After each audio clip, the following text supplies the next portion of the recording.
오늘 우리가 함께 나누실 하나님의 말씀은 빌립보서 3장 4절부터 9절입니다. 우리 함께 한 목소리로 하나님의 말씀을 읽도록 하겠습니다. 그러나 나도 육체를 신뢰할 만하니 만일 누구든지 다른 이가 육체를 신뢰할 것이 있는 줄로 생각하면 나는 더욱 그러하리니 내가 8일 만에 할례를 받고 이스라엘의 족속이요 베냐민의 지파요 히브리인 중에 히브리인이요 율법으로는 바리새인이요 열심으로는 교회를 핍박하고 율법의 의로는 흠이 없는 자로라. 그러나 무엇이든지 내게 유익하던 것을 내가 그리스도를 위하여 다 해로 여길 뿐더러 또한 모든 것을 해로 여김은 내 주 그리스도 예수를 아는 지식이 가장 고상함을 인함이라. 내가 그를 위하여 모든 것을 잃어버리고 배설물로 여김은 그리스도를 얻고 그 안에서 발견되려 함이니 내가 가진 의는 율법에서 난 것이 아니요 오직 그리스도를 믿음으로 말미암은 것이니 곧 믿음으로 하나님께로서 난 의라. 주님의 말씀입니다. 하나님 감사합니다. 아멘. 여러분, 짜장면과 짬뽕 중에 어떤 것을 더 좋아하시나요? 새벽부터 음식 이야기를 꺼내서 죄송합니다. 그렇지만 물어봐야 해서 신뢰를 무릅쓰고 다시 한번 여쭙겠습니다.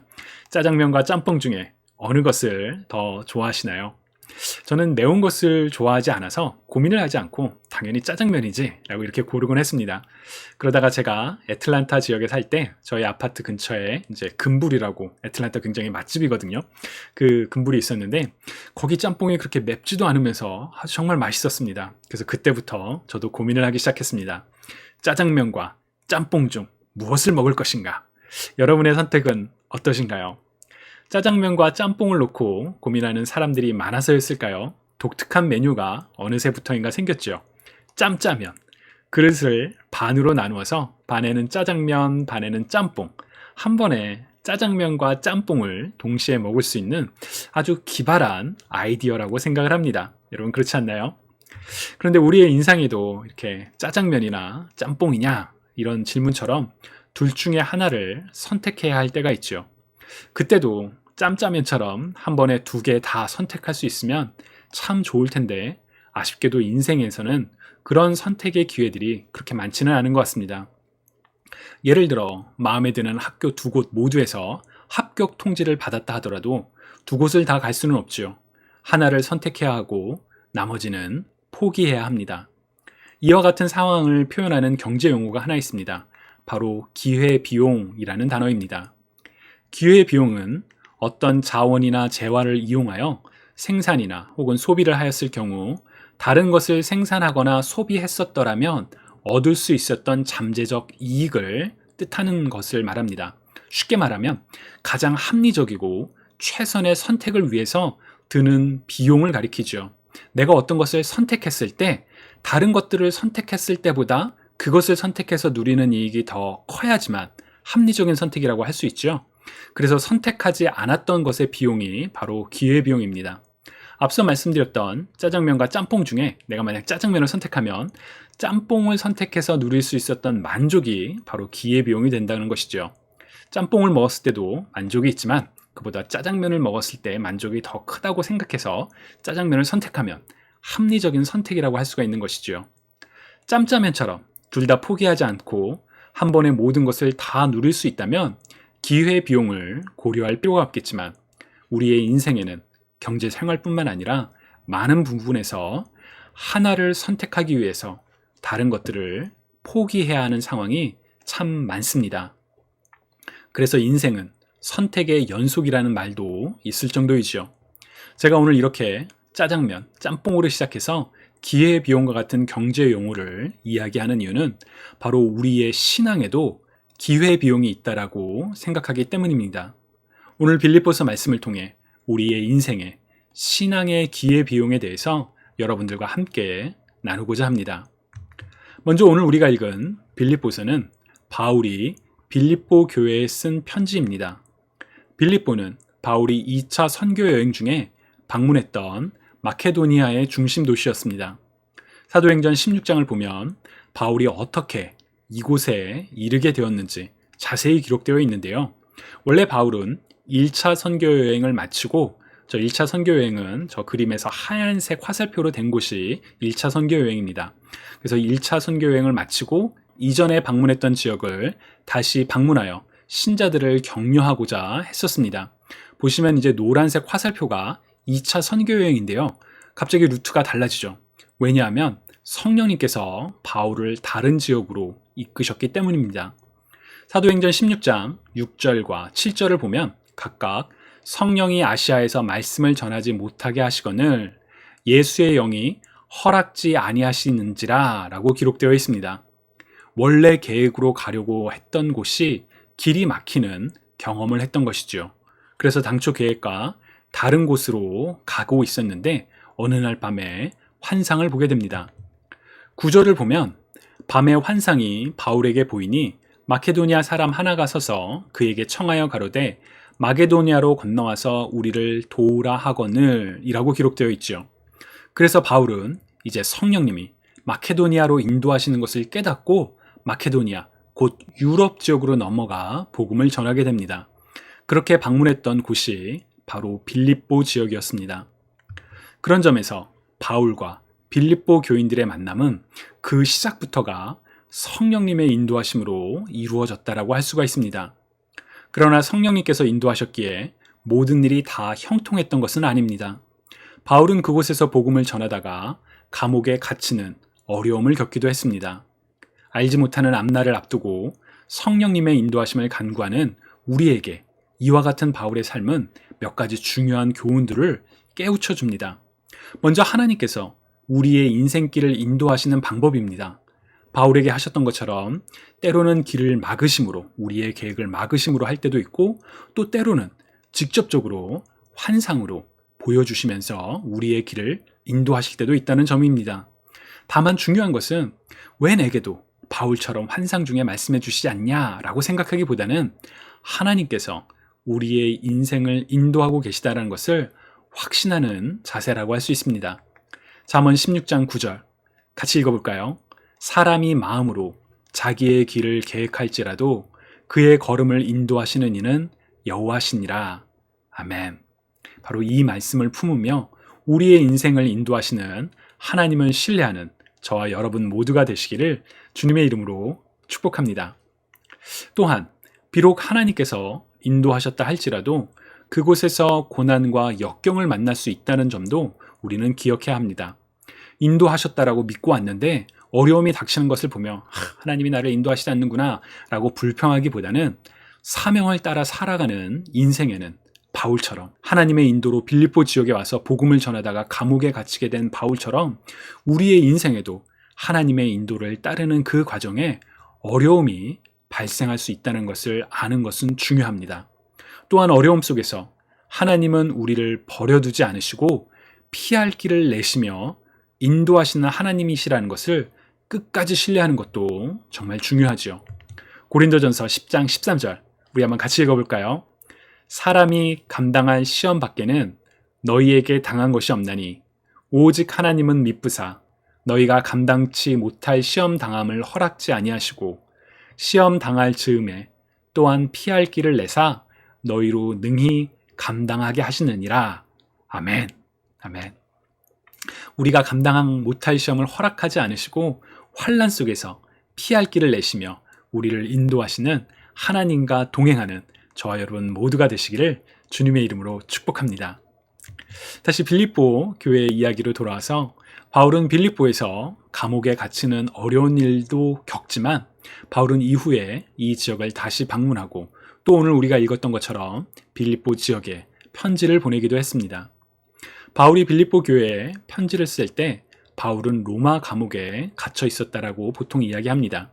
그래서 이제 빌립보서를 옥중서신, 곧 감옥에서 쓴 편지로 분류하기도 하죠.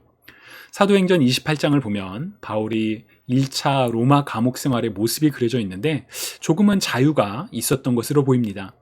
예를 들어 사도행전 28장 16절을 보면 우리가 로마에 들어가니 바울은 자기를 지키는 한 군사와 함께 따로 있게 허락하더라 라고 되어 있죠. 그러니까 감옥이라고 해서 단체로 그런 수감 생활을 하는 것이 아니라 바울을 지키는 군사와 함께 따로 머물 수 있게 해주었다라는 그 내용이 있고요. 또 30절과 31절을 보면 바울은 자기가 얻은 셋집에서 곧 2해 동안 지내면서 자기를 찾아오는 모든 사람을 맞아들였다. 그는 아무런 방해도 받지 않고 아주 담대하게 하나님의 나라를 전하고 주 예수 그리스도에 관한 일들을 가르쳤다. 아멘. 바울이 비록 로마에 억류되어 있는 상황이었지만 자기가 얻은 셋집에서, 당시에는 이렇게 감옥 생활을 외부에서 할 경우에는 자기가 그 비용을 부담해야 됐다라고 하더라고요. 그래서 이제 자기가 얻은 셋집에서 로마 군인의 감시하에 다른 사람들을 만나고 복음을 전할 수 있었던 것으로 보입니다. 그러나 그런 자유가 조금 허락되었다 할지라도 복음을 전하다가 로마에 끌려가고 갇혀 지내야 했다는 사실은 여전히 그대로 남아 있습니다. 그런 점에서 바울은 고통 중에 있었다라고 할 수 있지요. 그런 고통 가운데 있었지만 바울은 자신이 고통 속에서도 기뻐하는 이유, 바로 예수 그리스도로 인하여 고통 속에서도 내가 기뻐합니다 라고 고백하며 빌립보 성도들 역시 고통을 겪는다 할지라도 주님 안에서 기뻐하십시오 라고 권면하고자 했습니다. 그 편지가 바로 빌립보서이지요. 오랜 시간 동안 3번의 선교 여행을 다니며 복음을 전하고 때로는 고통과 역경의 시간을 보냈고, 지금은 로마에 갇혀있는 상황 속에서 고통이 다가온다 할지라도 주 안에서 기뻐하십시오 라는 바울의 권면은 당시의 빌립보 성도들은 물론 오늘날 우리에게도 참 깊게 다가오는 권면이라고 할 수 있습니다. 그런데 여러분, 고통 중에서 기뻐하는 거 참 어렵지 않나요? 어떻게 우리는 고통 중에서 기뻐할 수 있을까요? 어떻게 기뻐할 수 있을까요?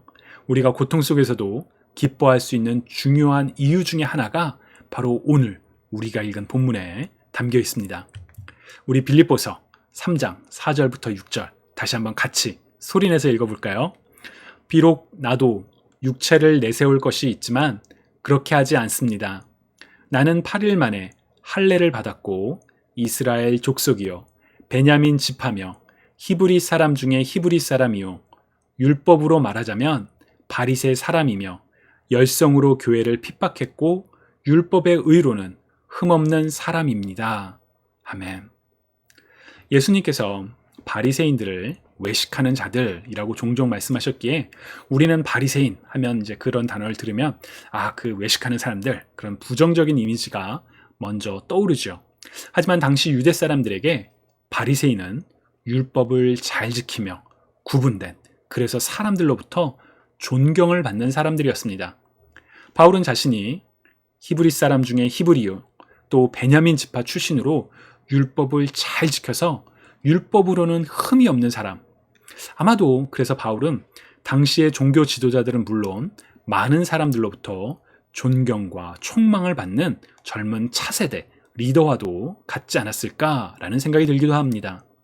실제로 스데반이 순교할 때 사람들은 이 청년 바울, 그 당시에는 이제 사울이라고 성경에 기록되어 있죠. 사울 앞에 증인들이 자신들의 옷을 두기도 했었고요. 또 바울은 그리스도인들을 잡아들이기 위해서 대제사장으로부터 직접 공문을 받아 다메섹으로 파견되었던 인물이기도 했습니다. 만약 바울이 그런 그의 삶을 계속 살았다면 그는 유대 사회에 명망 있는 종교 지도자가 되었을 수도 있지 않았을까요? 그러나 바울은 그리스도를 만난 이후로 그 모든 것들이 가치가 없다라고 말합니다. 바로 7절입니다. 같이 읽어볼까요? 그때는 이 모든 것이 내게 너무나도 소중하고 가치 있는 것들이었습니다. 그러나 예수 그리스도를 만난 이후 그 모든 것이 아무 쓸모없는 것임을 알았습니다. 바울도 이야기하죠. 자기는 히브리인 중에 히브리인이고 바리새인이고 율법에 흠이 없다라고 여겨졌던 그런 날들, 곧 사회적 지위와 명성은 물론 보장된 미래 등 모든 것들에 대해서 바울은 사실 그때는 소중했다라고 생각하는데 지금은 아무런 쓸모가 없다라고 이야기를 합니다. 왜냐하면 그것보다 비교할 수 없이 더욱 가치 있는 것을 바울이 발견했었기 때문입니다. 바울은 이어서 말합니다. 8절 같이 읽어볼까요? 그것들 뿐만 아니라 이 세상 그 어떤 것도 내 주 예수 그리스도를 아는 것과 비교가 되지 않습니다. 예수 그리스도를 위하여 나는 모든 것을 버렸습니다. 모든 것이 쓰레기처럼 아무런 가치가 없다는 것을 이제 압니다. 이로써 나는 그리스도를 알게 되었습니다. 아멘. 바울이 이렇게 말을 할 수 있는 이유는 무엇이었을까요? 정말로 이전에 바울이 누렸던 모든 것들이 쓰레기처럼, 사실 이제 성경에는 이거를 똥으로 표현을 하거든요. 그래서 이제 개역개정에서는 배설물이라고 얘기를 하는데, 정말 그런 쓰레기처럼 아무런 가치가 없는 것들이었을까요? 아니요. 그때도 그랬고 지금도 얼마나 많은 사람들이 이른바 성공하기 위해서, 세상에서 명예를 얻기 위해서, 높은 지위에 올라가기 위해서 힘겹게 살아가고 있는지, 그런 것들을 고려하면 바울이 버린 것들이 가치가 없다라고 쉽게 말할 수는 없을 것입니다. 그럼에도 바울이 이렇게 내가 그것들을 소중하게 여기는 것들을 이제는 가치가 없고 쓰레기처럼 똥처럼 여긴다라고 말하는 이유는 자신이 이전에 추구했던 것과는 비교할 수도 없이 소중한, 아니 인생의 전부를 걸어도 후회하지 않을 예수 그리스도를 바울이 만났기 때문입니다 라고 고백을 하죠. 바울은 그리스도를 만나서 그리스도와 함께하기 위해서, 그리스도께 기쁨과 영광이 되는 삶을 살기 위해서 자신이 이전에 누려왔던 모든 것들을 아끼지 않고, 아니 심지어 해로 여기며 그리스도를 따르는데 최선을 다했고 그랬기에 그의 인생의 말년에 이렇게 고백할 수가 있었던 것입니다. 바울에게 있어서 신앙의 기회비용은 그의 삶 자체였습니다. 그리스도로 인해서 바울은 이전에 자신이 누려왔던 것들, 앞으로 누리게 될 모든 것들을 전혀 가치 있게 여기지 않았고, 그런 그였기에 고통과 역경 속에서도 기쁨과 감사함으로 복음을 전하는 일에 열정을 갖고 최선을 다할 수 있었다라고 저는 생각합니다. 그렇다면 우리는 어떨까요? 우리는 어떠한 신앙의 기회비용을 지불하며 그리스도를 믿고 있는지요? 지금 이 순간 여러분들께서는 새벽에 이불 속에서 조금 더 누워 편하게 있고 싶은 마음이 있지만, 그러한 달콤함을 포기하고 하나님께 예배드리기 위해, 말씀을 통해 하나님을 더 알기 위해서, 하나님께 간절히 기도하기 위해서 이 순간 함께하고 계시죠. 그런 점에서 우리는 이미 신앙의 기회비용을 지불하고 있습니다. 다만 많은 경우 사실 그러한 사실을 인지하지 못하고 그냥 간과하죠. 그리고 문제는 정반대의 현상, 곧 우리의 삶을 위해서 믿음을 기회비용으로 지불할 때가 있다는 점입니다. 제가 우리 중고등부 학생들과 또 청년들과 함께 있다 보면 가끔 주일에 예배를 못 드리는 친구들을 볼 때가 있습니다. 과제가 있어서, 중요한 시험이 있어서 교회를 못 나오는 경우이죠. 코로나 팬데믹을 겪으면서 지금은 주일 오전 11시가 아니어도 꼭 교회 건물에 모이지 않아도 예배를 드릴 수 있게 되었지만, 그래서 그 시간을 놓친다 하더라도 본인이 예배자로 살고 싶은 의지만 있으면 예배를 드릴 수 있는 상황이 되었지만, 사실 코로나 이전에는 그 시간, 그 장소를 놓치면 예배를 놓치는 것과도 같았죠. 둘 중에 하나를 선택해야 할 때 예배보다 더 중요한 것이 있다라고 그렇게 생각하는 우리 젊은 친구들이 많이 있습니다.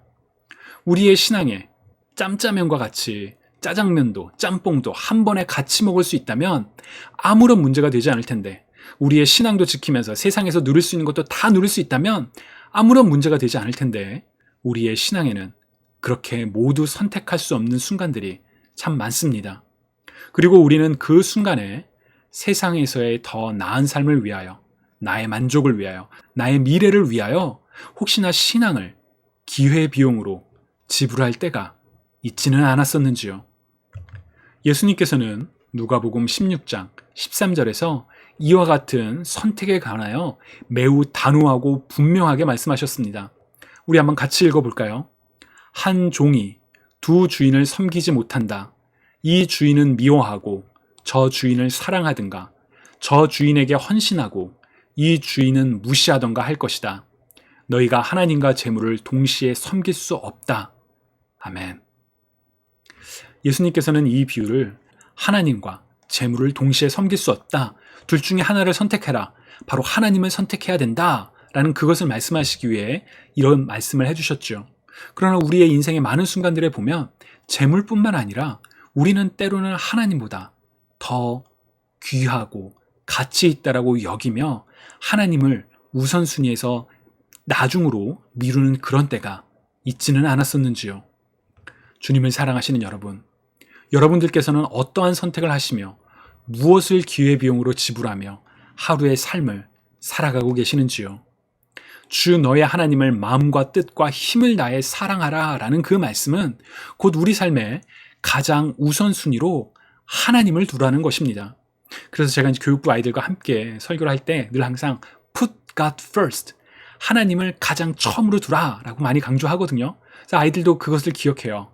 근데 문제는 우리는 때때로 그 사실을 알면서도 불구하고 하나님이 아니라 나의 만족을 위해서, 나의 현재와 혹은 나의 미래를 위해서 하나님이 아닌 다른 무언가를 더 추구하며 거기에 더 우선순위를 두며 살아갈 때가 있지는 않으신지요? 저는 예전에 이와 같은 말을 들으면 내 삶을 다 관두고 바울처럼 선교사가 되어야 하나 보다, 가고 싶은 학교 포기하고 신학교 가서 목사가 되어야 하나 보다 라고 생각했던 적이 있습니다. 그러나 그렇지 않습니다. 하나님을 우리의 모든 것을 다해 최우선으로 사랑한다는 것은 선교사가 되고 목사가 되라는 그런 말이 아닙니다. 우리는 각자 부름받은 자리가 있고 바로 그 자리에서 선택을 할 때 내 만족과 유익을 위한 선택이 아니라 하나님께 영광이 되며 하나님께 기쁨이 되는, 그래서 하나님께 우리의 사랑과 감사를 표현할 수 있는 바로 그런 선택을 하고, 그래서 하나님을 기쁘시게 하는 삶을 살라는 것입니다. 바울은 자기가 부름받은 자리에서 그리스도를 아는 일에, 그리스도와 함께하는 일에 최선을 다했고, 그랬기에 그가 이전에 누렸던 또 앞으로 누릴 수 있었던 것들을 아낌없이 배설물과 같다라고 여길 정도로 아낌없이 포기할 수가 있었습니다. 주님을 사랑하시는 여러분들께서는 오늘 주님과 함께하기 위해, 주님이 기뻐하시는 삶을 살기 위해 무엇을 내려놓으시겠습니까? 우리는 아주 작은 일부터 시작할 수가 있습니다. 하나님께 기도하기 위해 침대에서의 달콤함을 내려놓는 것, 말씀을 통해 하나님을 알고자 성경을 읽고자 스마트폰의 시간을 조금 줄이는 것, 주님과 같이 원수를 사랑하고 용서하기 위해 나의 감정을 내려놓는 것, 하나님께서 지으신 세상을 깨끗하고 아름답게 보존하기 위해 불편함을 기꺼이 감수하는 일, 우리에게 당연하고 익숙했던 것들을 내려놓는 것, 바로 그것이 신앙의 기회비용의 시작이라고 할 수 있습니다. 주님이 사랑하시는 여러분, 나를 지으신 아버지 하나님, 나를 사랑하사 이 땅에서 고통당하신 성자 하나님, 지금도 우리와 함께 하시는 성령 하나님께 우리가 드릴 수 있는 가장 최고의 사랑의 고백을 우리의 삶의 선택을 통해 하나님께 올려드리는 저와 여러분 모두가 되시기를 주님의 이름으로 축원합니다. 우리에게 주신 말씀 생각하며 같이 기도드리시겠습니다. 사랑의 하나님, 하나님께서는 우리의 인생 가운데 참 많은 것들을 보여주시고 또 많은 것들을 누리게 하여 주셨습니다. 주님, 하나님께서 우리에게 주신 이 축복이 우리로 하여금 하나님을 인생의 두 번째, 세 번째로 미루게 하는 그런 악의 통로가 되지 않게 하여 주옵소서. 그 다른 어떤 것보다도 하나님을 가장 먼저 우리 삶의 우선순위로 두며 정말 하나님께 예배하기 위해서, 하나님을 더욱 깊이 알고자 하나님께 기쁨이 되며 하나님께 영광을 돌리는 삶을 살기 위해서 그 어떤 것도 아낌없이 내려놓으며 하나님께 나아가는 그런 하나님의 자녀가 될 수 있도록 주님 우리에게 길을 보여주시고 그 길을 따라갈 수 있는 용기를 주시고 그 길 가운데서 우리와 함께하여 주옵소서. 오늘 하루도 다른 그 어떤 것보다도 하나님을 먼저 생각하며 하나님만을 사랑하며 하나님의 뜻대로 살기를 다짐하며 이 시간 살아계신 예수 그리스도의 이름으로 기도드립니다. 아멘.